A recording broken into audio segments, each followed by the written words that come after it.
Hey y'all, and welcome back to my channel.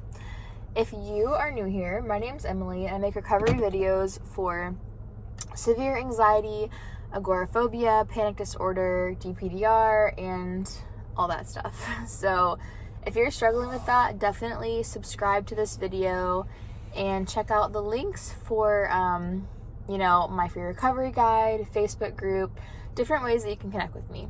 So today what I want to talk about is actually not even a video that I was planning to make today, but I logged into Facebook and saw somebody ask this question and I was like, I need to make a video on this because I hear this all the time. And this was by far one of the biggest fears that I had when I was in the anxiety cycle.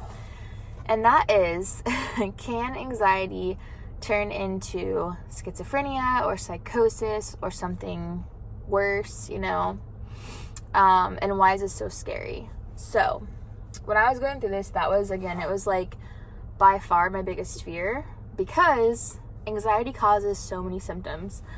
And some of those symptoms were, sorry, I'm in the car. Some of those symptoms were, for me, visual disturbances. My vision was all over the place.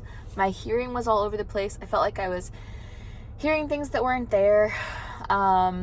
Or at least like amplified hearing. And looking back, I'm sure more than anything, it was the amount of focus that I had on what I was hearing, paired with anxiety that was causing all that. But it was hearing things, it was seeing things look different, and then just that deep, deep, deep fear of what could happen to me, So think about this, right? When your body is sensitized and you get into this anxious state, whatever you want to call it, sensitized nervous system. Your body's like, the two best ways I can describe it is one, like a prairie dog where it like pops out of its hole and it's like looking for danger, or like a lifeguard, right? When you go to like the water parks in Florida, like there's like one water park here where the lifeguards are literally like this all day long. Like that's their job, and they're looking for danger and they're looking at every little thing going on. They're like, is anyone drowning, right? And so when you're in this state, your body is that prairie dog or is that lifeguard, and it's looking for danger. It's looking for a worst case scenario because it wants to protect you. So an example that I'll use, just like a classic random example, you're driving, alongside the road and you see a trash bag and your mind goes to dead body because that's worst case scenario, right? Or you walk by your kitchen knife set and your cat's standing there and your mind goes to, what if I stab the cat? What if my body makes me stab the cat or my kid or whatever, right? Insert 10,000 other scenarios here. So the mind is looking for danger. The mind is looking for worst case scenario. And then when you have these symptoms, whether it's the visual, the hearing, whatever it is, right? For me, I would look at my husband, right?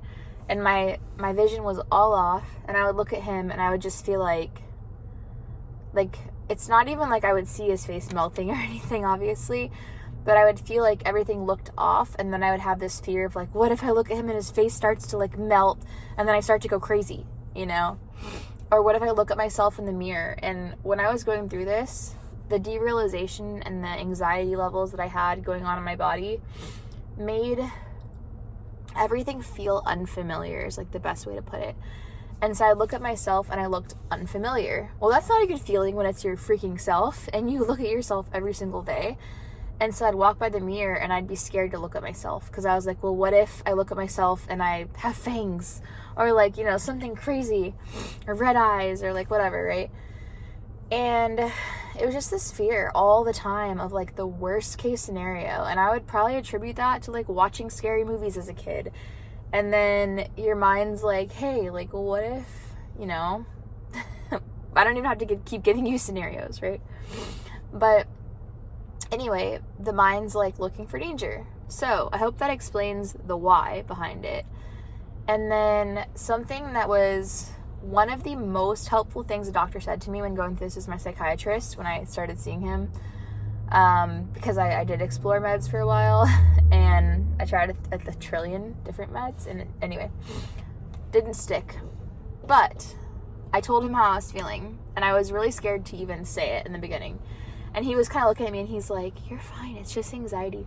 And he was like, you have to understand, one, anxiety doesn't turn into psychosis or schizophrenia. These are totally separate things. These are totally like, those are very rare. Anxiety is very common, you know, if you look at them statistically.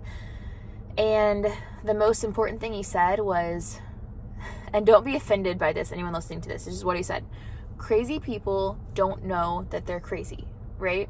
And so that was like the phrase in my mind, tattooed into my mind the whole time I was going through this. Crazy people don't know that they're crazy.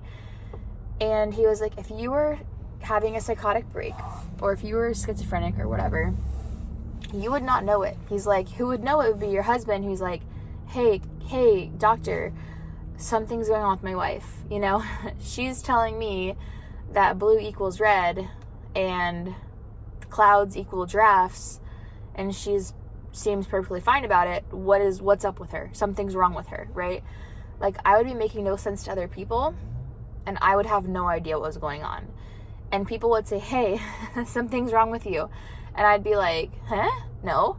You know, that's what that looks like. Anxiety looks like, what if I have psychosis? What if I have schizophrenia?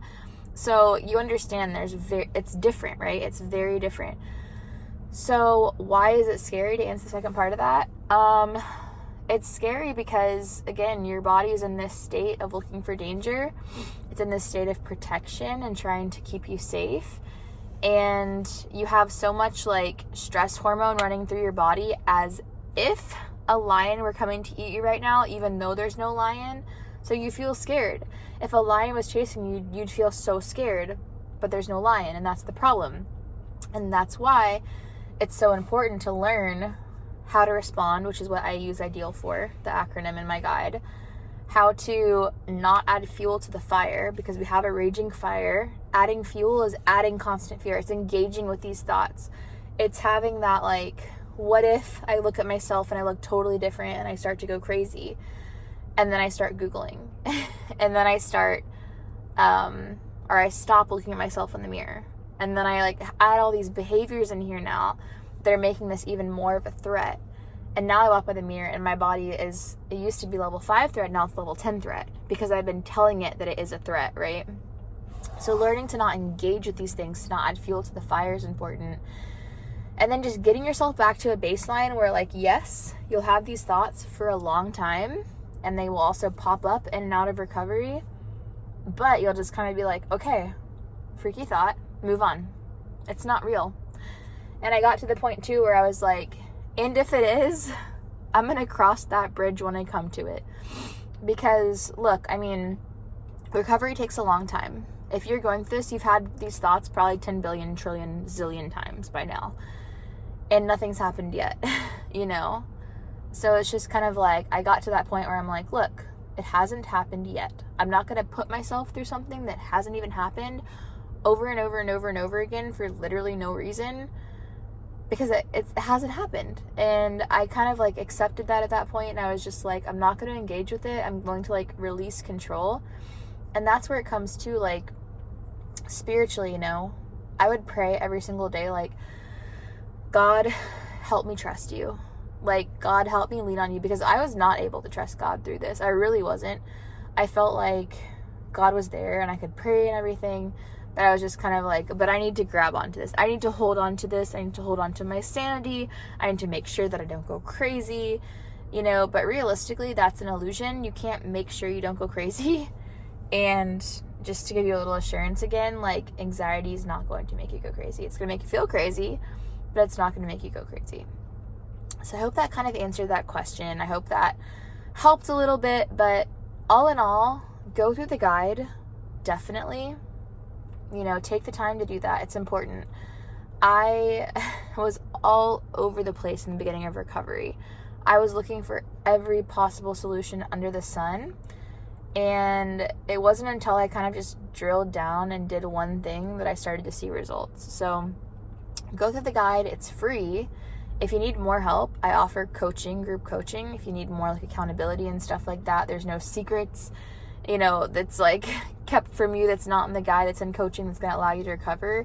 But it's really just being able to be around people and watch it for yourself and kind of continue to be encouraged. And that's something that really helped me a lot, you know, and watching setbacks happen and knowing what to expect, not getting derailed as much throughout recovery. So that's the point of that. And then if you're not already, join my Facebook group and you can ask me questions there. I have like a weekly question thread, which is where I just saw this question. So hope this helps, and thanks for being here.